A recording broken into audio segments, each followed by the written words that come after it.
हरियाणा की हर अपडेट के लिए बेल आइकन दबाएं और सब्सक्राइब करें STV हरियाणा न्यूज। बड़ी खबर देखें, बड़ौदा उपचुनाव में सरगर्मियां, जो सियासी सरगर्मियां हैं वो तेज हो गई हैं। आखिरी दिन उम्मीदवारों ने भरा नामांकन, सभी उम्मीदवारों ने नामांकन भर दिया है।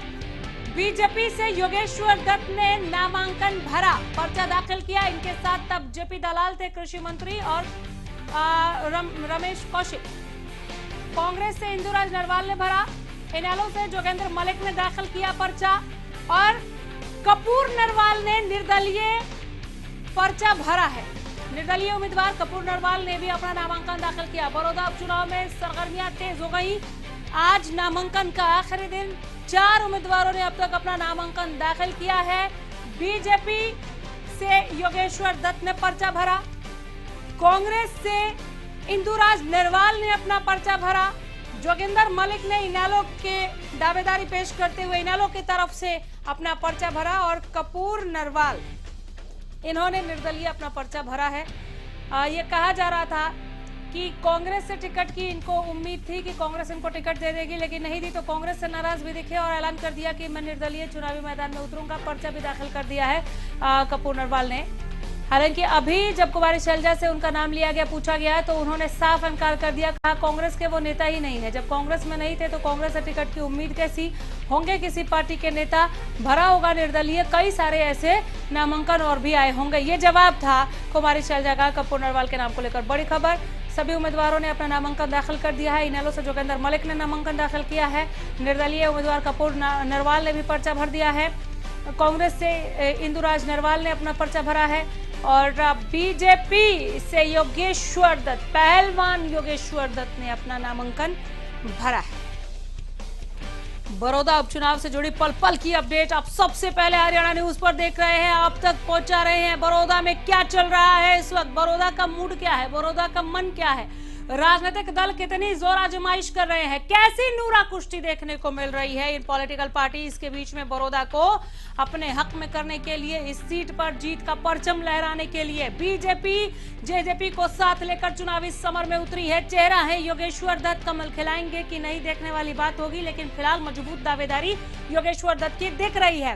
कांग्रेस टक्कर में, चूंकि कांग्रेस का गढ़ है, लेकिन ये किला ढहा देंगे क्या योगेश्वर दत्त, ये एक बड़ा सवाल बना हुआ है। नाम दूसरा है, श्री कृष्ण हुड्डा जिन्होंने जीत की हैट्रिक लगाई थी यहाँ पर, वो नहीं रहे, जिनके बाद ये सीट खाली हुई और ये उपचुनाव हो रहे हैं। अब इंदुराज नरवाल कांग्रेस के चेहरा होंगे, वो किले को बचा पाएंगे या कांग्रेस का किला यहाँ ढह जाएगा। पंजा का जो उन्होंने साथ लिया है, हाथ का जो साथ लिया है, वो कितना कमाल का रहेगा, ये देखने वाली बात होगी। लेकिन टक्कर जरूर है कांग्रेस और बीजेपी के बीच में। कुछ विश्लेषकों का मानना है कि त्रिकोणीय मुकाबला हो सकता है, क्योंकि अभय चौटाला बहुत पहले से चुनावी समर में उतर गए थे।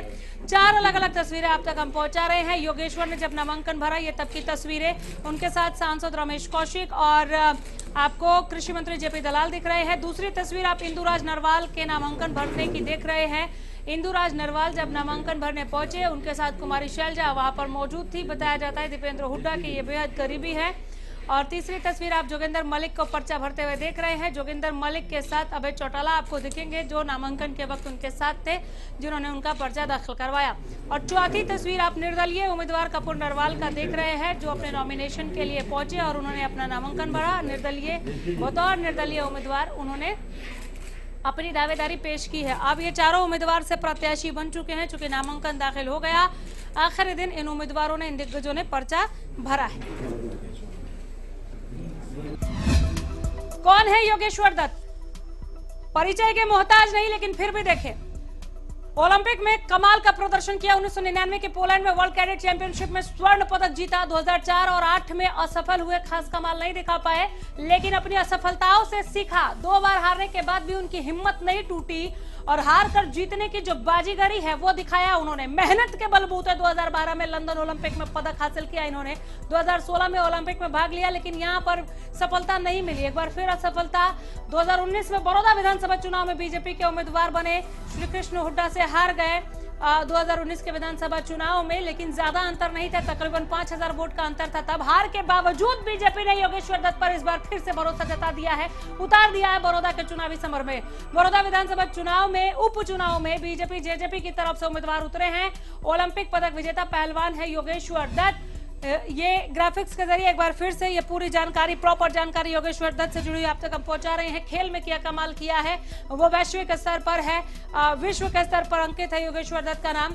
और उसके बाद राजनीति में अपना परचम लहराने की उनकी पूरी तैयारी है। पूर्व पार्षद है इंदुराज नरवाल, जरा इनके बारे में भी देख लें कि कौन है इंदुराज नरवाल। कांग्रेस प्रत्याशी, युवा कांग्रेस की एक जमीनी पहुंच है, जमीनी नेता हैं, दीपेंद्र हुड्डा के करीबी माने जाते हैं। पूर्व पार्षद हैं इंदुराज नरवाल। इंदुराज नरवाल जिन पर कांग्रेस ने अपना दाव खेला है, योगेश्वर दत्त के मुकाबले खड़ा किया है कि नहीं यहाँ पे कांग्रेस के गढ़ में बीजेपी का सेंध नहीं लगना चाहिए, इंदुराज जी संभाल लीजिए। दीपेंद्र हुड्डा के बेहद करीबी बताए जाते हैं इंदुराज नरवाल।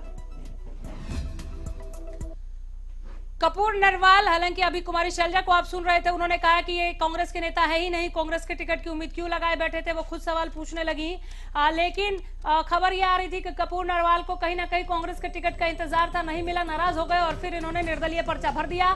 2014 में कांग्रेस प्रत्याशी श्रीकृष्ण हुड्डा को कड़ी टक्कर दी थी, सिर्फ 5 वोटों के अंतर से चुनाव हारे ये तब। इस दफा निर्दलीय खड़े हो रहे हैं। चौटाला परिवार टूटने के बाद जेजेपी में शामिल हुए कपूर नरवाल।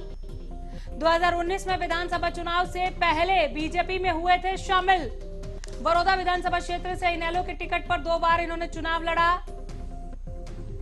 2009 और 14 में बड़ौदा से चुनाव लड़ा इन्होंने, दोनों बार इनको हार का सामना करना पड़ा था। अब देखिए कौन है जोगेंद्र मलिक, जो इस वक्त इनेलो के प्रत्याशी है। इनेलो ने जोगेंद्र मलिक को चुनावी रण में उतारा है बड़ौदा उपचुनाव के लिए। बड़ौदा सीट से दोबारा मैदान में है जोगेंद्र मलिक। 2019 में भी लड़ा था इन्होंने इनेलो के टिकट पर बड़ौदा से चुनाव। इस बार उपचुनाव में फिर से यही चेहरा। 2019 में इन्हें 3145 वोट मिले थे। 2019 के चुनाव में जब चुनावी रण में उतरे थे 3145 वोट मिले थे। जोगेंद्र मलिक इनेलो के प्रत्याशी है। इनेलो ने जोगेंद्र मलिक को उतारा है बीजेपी और कांग्रेस के उम्मीदवारों के मुकाबले। बड़ौदा सीट से दोबारा मैदान में है जोगेंद्र मलिक और इस बार ये उतरे हैं जीत के इरादे से। 2019 में भी लड़ा था इन्होंने इनेलो के टिकट पर बड़ौदा का चुनाव और 2019 में जब ये चुनावी मैदान में थे तो इन्हें 3145 वोट ही मिले थे। एक लंबा अंतर था, करारी हार थी, करारी शिकस्त। उसके बावजूद इनेलो ने इन पर विश्वास जताया है। हमारे संवाददाता संजय राठौर जुड़ गए हैं एक बार फिर से। संजय, लगातार रिपोर्ट कर रहे हैं आप। कुमारी शैलजा के साथ हो रही बातचीत को मैं सुन रही थी। कपूर नरवाल के नाम को तो उन्होंने ऐसे नकारा जैसे कि जानती ही ना हो। क्या बातचीत हुई, उसके बाद भी कुछ और सवाल आपने लिए क्या? जी अनामिका, मैं बताना चाहूँगा जिस तरीके से कुमारी शैलजा की मैं बात करूँ, कपूर नरवाल का जैसे उनसे सवाल किया गया तो साफ तौर पे उन्होंने नकार दिया कि कपूर नरवाल हैं जो बीजेपी कांग्रेस में कभी रहे ही नहीं और साथ ही साथ क्योंकि वो पूर्व मुख्यमंत्री भूपेंद्र सिंह हुड्डा के काफ़ी नज़दीक माने जाते हैं तो यही कारण था कि अटकलें लगाई जा रही थी। कांग्रेस की तरफ से जो नाम निकल के सामने आएगा कपूर नरवाल का आएगा, लेकिन जैसे ही उनको टिकट नहीं मिली तो नाराज होकर इंडिपेंडेंट उन्होंने अपना नॉमिनेशन भी भर दिया। तो कहीं ना कहीं कांग्रेस के लिए एक मुसीबत ज़रूर खड़ी हो सकती है। जिस तरीके से नेता कुमारी शैलजा ने नकारा तो इससे यही साबित होता है कि हालांकि जैसे कि वो उनको जानती नहीं है लेकिन ये काफ़ी देखा जाए तो काफ़ी गंभीर विषय। जिस तरीके से पूर्व मुख्यमंत्री भूपेंद्र सिंह हुड्डा के नज़दीकी माने जाते हैं तो उसके बाद टिकट नहीं मिलना, उसके बाद नॉमिनेशन फाइल करना तो हो सकता है कि कांग्रेस के लिए एक मुसीबत खड़ी हो। और दूसरी बात, जिस तरीके से कांग्रेस का यही कहना था कि जो सरकार की योजना है वो धरातल पे नहीं पहुंची है, सिर्फ ऑफिस में बैठ के उन्होंने कागजी घोषणा जरूर की, लेकिन जो ग्रामीण अंचल है वहाँ विकास के नाम पर उन्होंने कुछ किया ही नहीं। 6 साल का वो हिसाब जरूर बीजेपी सरकार से लगी। पिछले 6 साल में उन्होंने बड़ौदा हल्के के लिए क्या कार्य किए हैं, क्या कार्य 6 साल का हिसाब वो बीजेपी से मांग रही थी, लेकिन लगातार 3 दफा से जीत की हैट्रिक तो कांग्रेस के विधायक ने लगाया था। श्रीकृष्ण हुड्डा ने यहाँ पर क्या कोशिशें की, स्कूलों के अपग्रेडेशन के लिए उन्होंने सरकार तक किस तरह से किस्त और मांग उठाई, इसका उन्होंने कोई जिक्र नहीं किया। आपने ट्रांसपोर्ट के लिए, बच्चियों के ट्रांसपोर्ट के लिए पूछा कि 4 से 5 किलोमीटर तक रोजाना पैदल चलने को जो लड़कियां, जो बच्चियां मजबूर हैं वो स्कूल तक कैसे जाएंगी, इसको लेकर विधायक बाबू ने क्या काम किया, इस पर वो कुछ नहीं बोली। सारा ठीकरा बीजेपी पर फोड़ दिया। यह अलग बात है कि 3 दफा से तो विधायक आपके थे। जी बिल्कुल, आपने यानी कि हरियाणा में कहावत है कि अपनी लस्सी को कोई खट्टा नहीं बता, तो यही कारण रहा है जिस तरीके से कांग्रेस के पिछले 15 साल से कैंडिडेट जीत के आ रहा है लेकिन ग्राउंड पे काम नहीं हुआ और उसका ठीक रहा बीजेपी सरकार पे। जो कांग्रेस के प्रदेश अध्यक्ष हैं उन्होंने फोड़ दिया कि 6 साल का हिसाब जरूर लेंगे, लेकिन बाकी की मैं बात करूँ 9 साल का हिसाब कौन देगा, क्योंकि बीजेपी कांग्रेस का ही कैंडिडेट पिछले 15 साल से है, 3 योजना से बनते रहे। कुछ जिम्मेवारी जो स्थानीय विधायक उसकी भी होती है, लेकिन सबसे बड़ी बात जो निकल के आई, जो हरियाणा न्यूज़ की टीम ग्राउंड पे कि जो आज तक कैंडिडेट यहाँ पर जीत के हैं वो भारी कैंडिडेट बताए जा रहे हैं, क्योंकि बड़ौदा हल्के से जो उनका ताल्लुकात नहीं रहते हैं, जीतने के बाद वो दिल्ली रहते हैं या फिर जो बड़ौदा हल्के से बाहर रहते हैं, तो जो लोगों को काफ़ी दिक्कत ये भी कि जो भी कैंडिडेट उनके बीच में जीत के जाए वो उन तक पहुँच तो जाए, लेकिन पहुँचे कैसे जब जो भी जीत के आज तक गया है वो आपके हल्के में नहीं रहता। तो सबसे बड़ी मांग इस बार ये जनता की ये भी थी कि जो भी उम्मीदवार इनके बीच में इनके हल्के के हों, जो इनकी सुख दुख के बीच में खड़े हों, इनकी आवाज को विधानसभा में भी उठा पाए। जी, आप अभी ग्राउंड पर हैं, सभी चेहरे जो हैं हर एक पार्टी की तरफ से और निर्दलीय भी कपूर नरवाल के रूप में हमारे सामने अब तमाम प्रत्याशी हैं। क्या इनके कार्यकर्ताओं का डोर टू डोर पहुंचना शुरू हो गया? किस तरह से प्रचार प्रसार हो रहा है? कैसे अपील कर रहे हैं वोट के लिए? लोगों का मन किस तरह से आप पढ़ रहे हैं? जो परेशानियां हैं, जो मुश्किलें हैं, उसे देखते हुए क्या रूलिंग पार्टी का फैक्टर जो है उसका लाभ मिलेगा बीजेपी जेजेपी को, या कांग्रेस का किला ढहाना इतना आसान नहीं होगा साहब? जी बिल्कुल, आने के सबसे पहले मैं बात करूंगा बीजेपी के बीच में। बीजेपी ने अपने तमाम जो स्टार प्रचारक है उसकी लिस्ट जारी कर दी और साथ ही साथ जितने भी उनके हरियाणा के नेता की बात करूं सभी ग्राउंड पे बड़ौदा हल्के में डोर टू डोर कैंपेन उन्होंने आज से 2 दिन पहले स्टार्ट कर दिया। हालांकि टिकट कल देर रात घोषणा जरूर की, लेकिन जो उनका प्रचार है, जो प्रसार है, वो पिछले 1 हफ्ते से बड़ौदा हल्के में देखने को मिला। जैसे कि हरियाणा न्यूज़ की टीम पिछले 10 दिनों से लगातार बड़ौदा हल्के में डोर टू डोर कैंपेन करी, हर गाँव हर उस घर तक पहुँचने की कोशिश की कि जो लोगों की राय ली जाए कि गांव में किस तरह पे विकास की आवश्यकता है, क्या विकास सरकार की तरफ से किया गया है, जो मौजूदा विधायक थे उसने क्या कार्य किए। ये सबसे बड़ा फैक्टर है कि जिस तरीके से अभी तमाम हम अदर पार्टियों की बात करें, कांग्रेस की बात कर लेता हूँ, इनेलो की बात कर लेता हूँ या फिर अन्य जो निर्दलीय, अभी उन्होंने सिर्फ आज नॉमिनेशन किया, इसके बाद वो डोर टू डोर कैंपेन करेंगे। लेकिन बीजेपी के करीबन 20 से ज्यादा जो चेहरे हैं, बड़े चेहरे हैं, वो बड़ौदा हल्के में आके डोर टू डोर कैंपेन कर रहे हैं, किसानों के पास जा रहे हैं। तो कहीं ना कहीं जो इन्होंने विकास कार्य करा है, विकास के नाम पे वोट ये मांग रहे हैं, लेकिन हम बड़ौदा हल्के की यानी कि सच्चाई से रूबरू कराएं जनता को या फिर जो हमारे दर्शक देख रहे हैं। तो हालांकि जो बड़ौदा हल्के में आज तक विकास कार्य हुआ ही नहीं, काफी पिछड़ा हुआ इलाका बड़ौदा विधानसभा है जिसमें कि 54 गांव लगते हैं, शहरी क्षेत्र बिल्कुल भी उसके अंदर नहीं आता। जी बिल्कुल, योगेश्वर दत्त से बात हुई आपकी। योगेश्वर दत्त किन मसलों के साथ, किन मुद्दों के साथ चुनावी समर में उतरेंगे? मात्र 5000 वोट, तकरीबन 5000 वोट से पिछली बार शिकस्त मिली थी उनको। इस बार एक अलग ही तेज दिख रहा था उनके चेहरे पर, जैसे कि जीत को लेकर तो आश्वस्त है, इस बार निकाल लेंगे इस सीट को। किन मसलों के साथ, किन मुद्दों के साथ वो जाएंगे?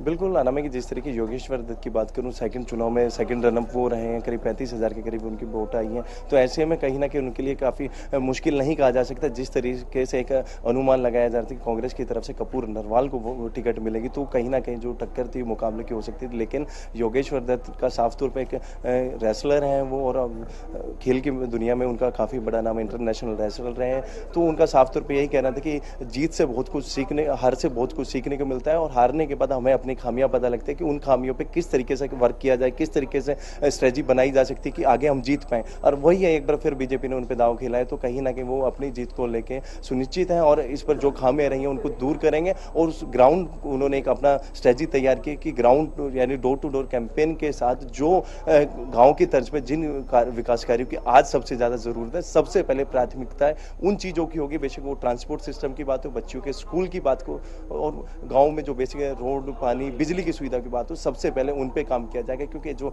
मौजूदा विधायक रहे हैं पिछले 3 योजनाओं से, वो कांग्रेस के रहे हैं। उनका साफ तौर पे उन पे भी आरोप लगाया उन्होंने कि जो विधायक का काम होता है कि वो जनता की आवाज विधानसभा में उठाएं और साथ ही साथ एक प्रपोजल रखें जिसकी बाद वो कार्य हो सके। लेकिन ऐसा पिछले 15 साल में कुछ हुआ नहीं। जी, बड़ौदा की आवाम के दिमाग को कितना पढ़ पाए हैं आप संजय राठौर, वो भी आप हमें बता दें। बीजेपी और कांग्रेस में आप कांटे की टक्कर वहां देख रहे हैं जनता के मूड को भांपते हुए, या फिर आप इनेलो को भी इसमें शामिल करके एक त्रिकोणीय मुकाबला देख रहे हैं? जी, ना मैं बात करूं बीजेपी और कांग्रेस के आमने सामने टक्कर होगी, क्योंकि बीजेपी थोड़ी मजबूत इसलिए भी क्योंकि जेजेपी का गठजोड़ है, डबल इंजन की जो सरकार है, उसमें एक जो कैंडिडेट है दोनों पार्टियों के जो लोग हैं वो प्रचार करेंगे। साथ ही साथ एक एडवांटेज योगेश्वर दत्त के पास ये भी है क्योंकि जो उनके साथी हैं, रेसलर हैं या फिर तमाम खेल जगत के बड़े सेलिब्रिटी हैं, वो उनके लिए वोट मांगते हैं। तो कहीं ना कहीं योगेश्वर दत्त के लिए काफ़ी आसानी होगी। लेकिन कांग्रेस की बात करूँ, नया नाम ये सामने निकल के आया नरवाल का, तो कहीं ना कहीं लोग को अभी इन पे विश्वास करना थोड़ा सा मुश्किल नजर आ रहा है। बिल्कुल, कांग्रेस हालांकि हमलावर जरूर है, तो कांटे की टक्कर में हम देख सकते हैं, चूंकि सीट अभी तक सीट पर जो दबदबा था और वो भी लगातार 3 दफा से, कुल मिलाकर 5 दफा की जीत, तो मुश्किल है। थोड़ी मुश्किलात जरूर आएंगी, लेकिन बहुत ज्यादा अगर हम देखें चुनौती नहीं होगा योगेश्वर दत्त के लिए इस सीट को निकाल लेना, चूंकि इस दफा श्री कृष्ण हुड्डा नहीं है, नाम अलग है, चेहरा अलग है, तो कांग्रेस अपना किला फतेह कर पाएगी, एक बार फिर से कुर्सी बरकरार रख पाएगी, बचा के रख पाएगी, ये थोड़ा सा मुश्किल लग रहा है। फिर भी कांटे की टक्कर नहीं में मैं इनेलो पर आ रही हूं। संजय, इनेलो की तरफ से 2019 में जोगिंदर मलिक ने ही चुनाव लड़ा था, हार गए थे, करारी हार मिली थी, इतनी करारी कि मात्र 3145 वोट उन्हें नसीब हुआ था। एक बार फिर से इनेलो ने उन्हीं पर दाव खेला है। रेस में इनेलो को कहां खड़ा पाते हैं आप? जी ना, मैं ग्राउंड की बात करूं, इनेलो का कहीं भी जिक्र भी नहीं है, क्योंकि जिस तरीके से जो कैंडिडेट रहे मात्र 3000 के करीब उनको वोट मिले थे। हालांकि जाट बहुल्य ये विधानसभा क्षेत्र जरूर है, तो यही स्ट्रेटजी जरूर अपनाई होगी। जिस तरीके से मैं बीजेपी की बात कर लेता हूँ, बीजेपी में नॉन जाट कैंडिडेट को टिकट दिया है, कांग्रेस में जाट को, और बात करता हूं मैं जोगिंदर मलिक की, तो कहीं ना कहीं जाट बहुल्य, कहीं ना कहीं जो कांग्रेस को नुकसान पहुंचाने की ये स्ट्रेटजी जरूर इनेलो की रही होगी कि जाट कैंडिडेट को मैदान में उतार दिया जाए, जो वोट है वो थोड़ा डाइवर्ट जरूर हो, तो कहीं ना कहीं इसका फायदा सीधा बीजेपी को मिलने वाला है। जिस तरीके से आमने सामने जो जाट कैंडिडेट है उनकी फाइट होगी और जो वोट बैंक है वो बटेगा। और मैं बीजेपी की बात करूं, नॉन जाट कैंडिडेट है, फेस है, अपने आप में योगेश्वर दत्त सेलिब्रिटी है, एक स्टार प्रचारक के रूप में वो पहले काम करते थे, लेकिन आज वही चुनाव लड़ रहे हैं, तो कहीं ना कहीं बीजेपी के लिए एक वोट बैंक भी बढ़त की तरफ रुख हो सकता है। जिस तरफ से दो जाट कैंडिडेट आमने सामने टक्कर के, कहीं ना कहीं सेंधमारी जरूर होगी और जिसका फायदा योगेश्वर दत्त को मिलेगा। कपूर नरवाल पर भी लौटूंगे आपके पास, फिलहाल बहुत शुक्रिया, नजर बनाए रखिए, फोन पे रहिएगा। ब्रेक के बाद लौट कर आ रही हूं, एक बहुत ही छोटे से ब्रेक के लिए हमें यहाँ पर जाना पड़ रहा है, छोटा सा ब्रेक।